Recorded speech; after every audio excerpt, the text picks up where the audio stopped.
తమ్ముళ్ళు, ఈరోజు మీరందరూ ఒక విషయం గుర్తుపెట్టుకోవాలి.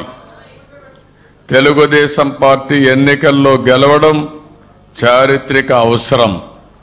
ఎందుకు నేను ఈ మాట వాడుతున్నానంటే 5 సంవత్సరాలు అయిన తర్వాత ఈరోజు కూడా వైఎస్ఆర్ కాంగ్రెస్ పార్టీ ఇక్కడుండే అభ్యర్థులు ఎంపిక చేసుకోలేకుండా హైదరాబాద్లో కూర్చొని లోటస్ పాండ్లో అభ్యర్థులు ఎంపిక చేస్తున్నారంటే మన పార్టీ మీద మన రాష్ట్రం మీద అభిమానం ఉంటే ఇక్కడ ఉండాలి.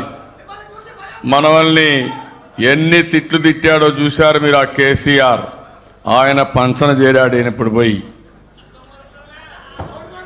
నవ్య ఆంధ్రప్రదేశ్లో మీరు ఆ రోజు చూస్తే ఎన్ని మాటలు, ఎన్ని తిట్లు, ఎన్ని విధాలుగా ప్రవర్తించాడంటే నా దగ్గరనే పెరిగి కడాన నన్నే తిట్టే పరిస్థితికి వచ్చాడంటే ఎంత గొప్ప నాయకుడు అయిపోయాడో మీరే చూడాల్సిన అవసరం ఉంది.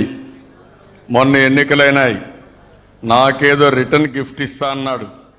ఆ రిటర్న్ గిఫ్ట్ చూస్తే జగన్మోహన్ రెడ్డి గారి ద్వారా 1000 కోట్లు పంపిస్తాడు.